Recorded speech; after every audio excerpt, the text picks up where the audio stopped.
Good morning students. Welcome in today's session of Business Studies class. In this session we are going to discuss the merits and limitations of cooperative society.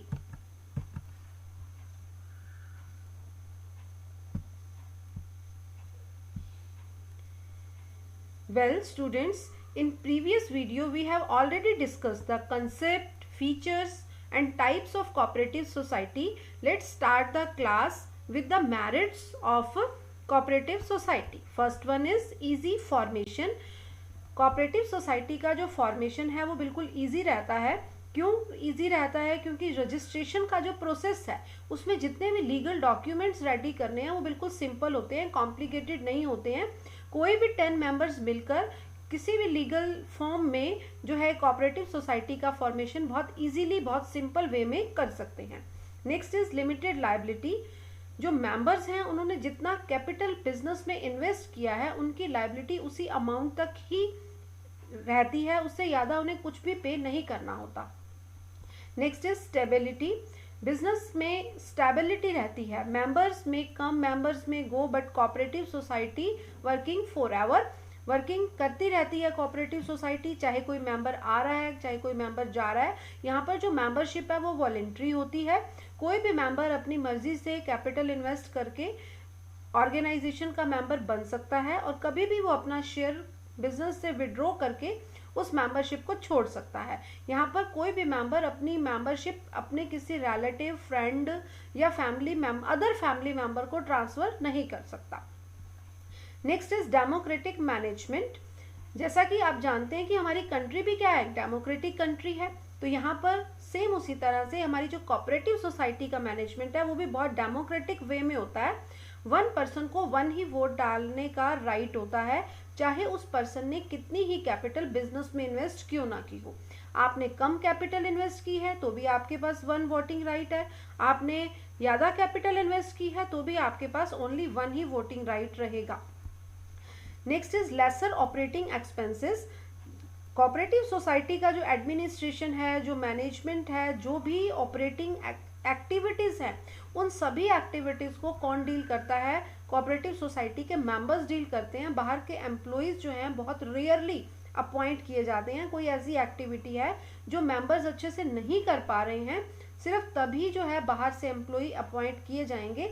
Otherwise सभी के सभी activities को perform करने की responsibility cooperative society के members की रहती है. वो खुद आपस में मिल बांट कर ही सारा काम करते हैं. डिसाइड कर लिया जाता है कि कौन किस एक्टिविटी को परफॉर्म करेगा. जिस पर्सन में जो क्वालिटी होती है वो उसी एक्टिविटी को चूज कर लेता है और उसे बहुत अच्छे से परफॉर्म करने के लिए एफर्ट्स करता है. इसीलिए यहाँ पर जो एक्सपेंसेस हैं, ऑपरेटिंग एक्सपेंसेस हैं, वो आमतौर पर नील ही रहते हैं, क्योंकि सभी काम कौन देख रहा है? ऑपरेशन से रिलेटेड, एडमिनिस्ट्रेशन से रिलेटेड, मैनेजमेंट से रिलेटेड कौन देख रहा है? कोऑपरेटिव सोसाइटी के मेंबर्स खुद देखते हैं. बहुत रेयरली एम्प्लॉयज अपॉइंट किए जाते हैं. अब एम्प्लॉयज अपॉइंट ही नहीं किए गए हैं तो ऑटोमेटिक सैलरीज भी पे नहीं करनी होगी. Next is tax advantage. सबसे इंपॉर्टेंट पॉइंट है बेटा ये कि जो कोऑपरेटिव सोसाइटी से आपको इनकम हो रही है, कोऑपरेटिव सोसाइटीज जो आपको डिविडेंड दे रही हैं, बोनस दे रही हैं, ठीक है, वो सभी जो अर्निंग फ्रॉम कोऑपरेटिव सोसाइटीज हैं वो आपकी इनकम टैक्स में एग्जम्प्ट हो जाती हैं, यानी कि उनके ऊपर आपको टैक्स पे नहीं करना पड़ता. Next is state patronage. जितनी भी कोऑपरेटिव सोसाइटीज हैं उन सभी को स्टेट से या तो स्टेट गवर्नमेंट से, या स्टेट का मतलब स्टेट गवर्नमेंट है, स्टेट गवर्नमेंट से या तो ग्रांट मिलती है, या वो अगर चाहें तो ग्रांट की जगह पर गवर्नमेंट से लोन भी ले सकते हैं और लोन उनको इजी टर्म्स पर, लेस रेट ऑफ इंटरेस्ट पर अवेलेबल हो जाता है. Next one is supply of goods at A cheaper rate. Cooperative societies जो हैं वो अपनी गुड्स की जो सप्लाई हैं वो सोसाइटी को भी कर रही हैं और अपने मेंबर्स को भी कर रही हैं, यानी कि मेंबर्स और नॉन मेंबर्स दोनों को गुड्स की सप्लाई होती है, चीपर रेट पर होती है. ऐसा क्यों होता है? क्योंकि कोऑपरेटिव सोसाइटीज बीच में मिडिल मैन को एलिमिनेट कर देती हैं. वो डायरेक्ट मैन्युफैक्चरर से गुड्स लेती हैं और किसे सप्लाई करती हैं? कंज्यूमर को सप्लाई करती हैं. जब बीच में मिडल मैन नहीं होंगे तो ऑटोमेटिक हमारे जो गुड्स के प्राइस हैं वो क्या हो जाएंगे? कम हो जाएंगे.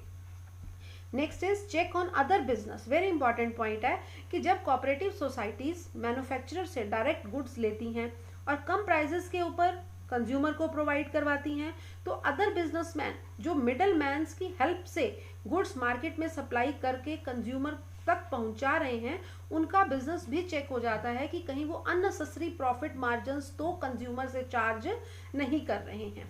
ठीक है, कि जो प्रॉफिट मार्जिन्स कंज्यूमर से चार्ज किए जा रहे हैं वो जेन्युइन है या नहीं है। अगर कोई businessman unnecessary profit margins consumer से चार्ज कर रहा है तो गवर्नमेंट उसके बिजनेस को वाइंड अप करवाने के लिए भी स्टेप्स ले सकती है। Next is economic decentralisation. Decentralisation की टर्म हम ऑलरेडी बहुत सारे चैप्टर्स में डिस्कस कर चुके हैं। सेंट्रलाइजेशन एंड डिसेंट्रलाइजेशन मैंने बहुत बार आपको क्लियर कर दिया है। तो यहाँ पर हम इकोनॉमिक डिसेंट्रलाइजेशन की बात कर रहे हैं। ठीक है, तो हमारी कंट्री में जो मनी का जो लेवल है वो बहुत कम लोगों के हाथ में रहे। ठीक है, ऐसा गवर्नमेंट नहीं चाहती है। गवर्नमेंट चाहती है कि सभी के हाथ में मनी होनी चाहिए। ठीक है, मनी का क्या किया जाए, डिसेंट्रलाइजेशन किया जाए, इक्वल फॉर्म में उसका डिस्ट्रीब्यूशन किया जाए। तो उसी स्टेप को अचीव करने के लिए गवर्नमेंट ने क्या एस्टैब्लिश की हैं, कोऑपरेटिव सोसाइटीज। अब देखो कोऑपरेटिव सोसाइटीज क्या करती हैं, रीजनेबल प्राइसेस पर कंज्यूमर को गुड्स प्रोवाइड करवाती हैं। अब कंज्यूमर जब रीजनेबल प्राइसेस पर गुड्स परचेज करता है तो कंज्यूमर की जो मनी है वो क्या हो जाती है, थोड़ी सी सेव हो जाती है। तो कंज्यूमर की मनी सेव हो रही है और बीच में जो मिडल मैन आ रहे हैं, जो अननेसेसरी प्रॉफिट मार्जिन्स ले रहे थे, गुड्स के प्राइसेस को इंक्रीज कर रहे थे, उनके प्रॉफिट मार्जिन्स क्या हो रहे हैं, एलिमिनेट हो रहे हैं, खत्म हो रहे हैं। बीच के मिडल मैन हटा रहे हैं हम लोग। ठीक है, तो ऑटोमेटिक जो है वो मनी का जो है वो इक्वल सा डिस्ट्रीब्यूशन हो रहा है कि सभी को मनी अर्न करने का जो है वो अपॉर्चुनिटी प्रोवाइड हो रही है।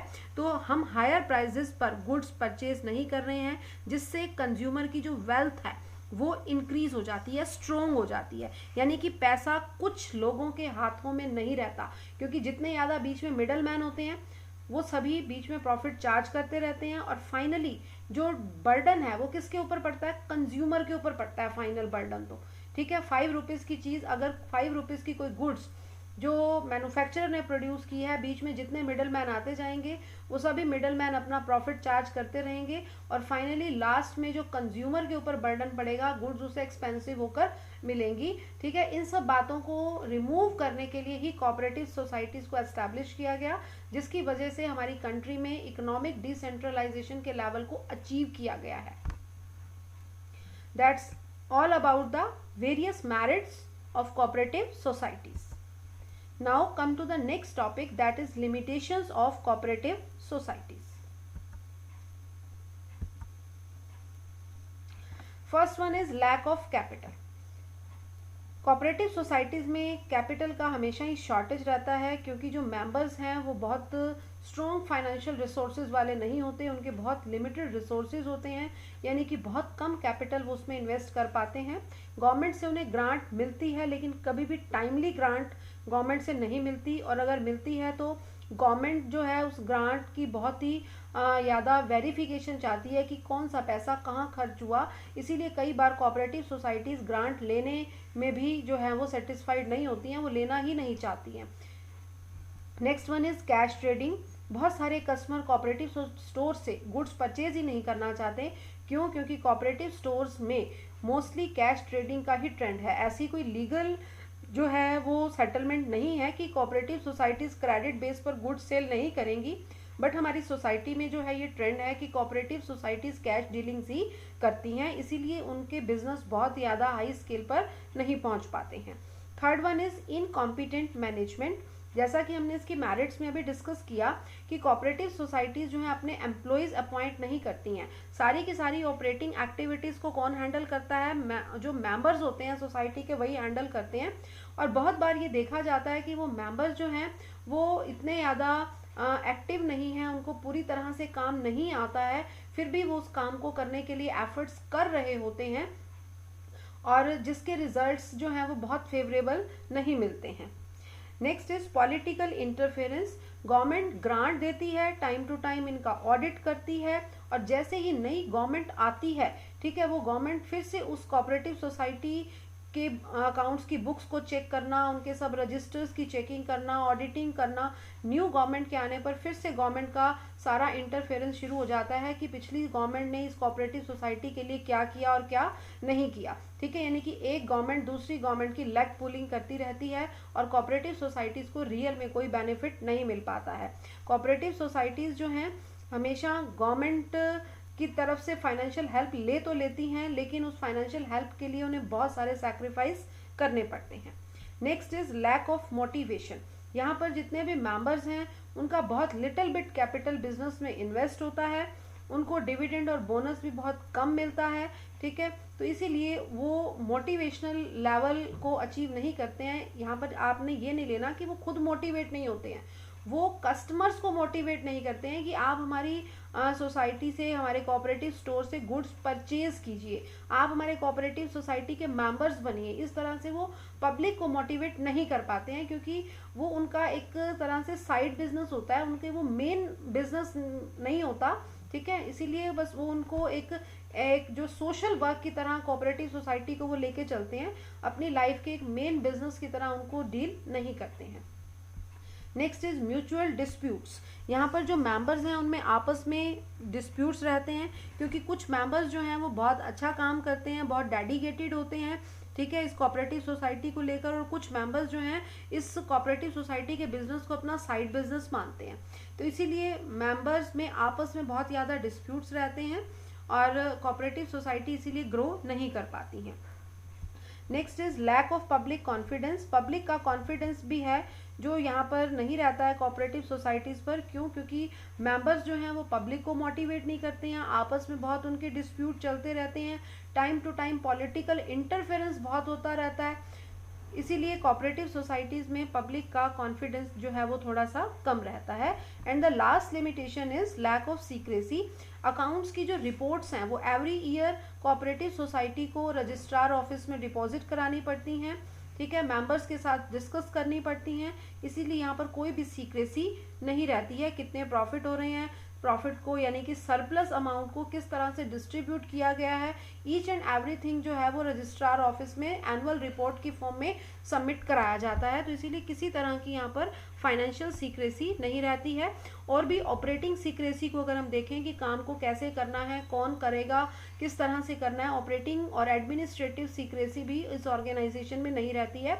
मेंबर्स जो हैं वो बिल्कुल ओपनली एक दूसरे के साथ हर बार डिस्कस करते हैं।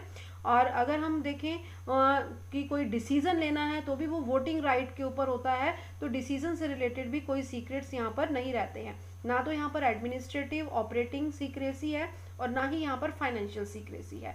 तो इसीलिए भी जो कोऑपरेटिव सोसाइटी के बिजनेस हैं उसमें पब्लिक का कॉन्फिडेंस नहीं होता, क्योंकि यहाँ का बिजनेस बिल्कुल ओपन एंडेड सा बिजनेस होता है। That's all about the various limitations of the cooperative society. तो वेल स्टूडेंट्स, आज हमने अपना कोऑपरेटिव सोसाइटी का टॉपिक कंप्लीट किया है। प्रीवियस वीडियो में हमने इसके फीचर्स, इसके जो टाइप्स हैं कोऑपरेटिव सोसाइटी के वो डिस्कस किए थे, और आज हमने इसके मेरिट्स और डिमेरिट्स डिस्कस किए हैं। तो आपने इसके कोऑपरेटिव सोसाइटी के कंसेप्ट्स को बहुत अच्छे से लर्न करना है और देन इसके केस स्टडीज की आपने प्रैक्टिस करनी है। Thanks for watching this video.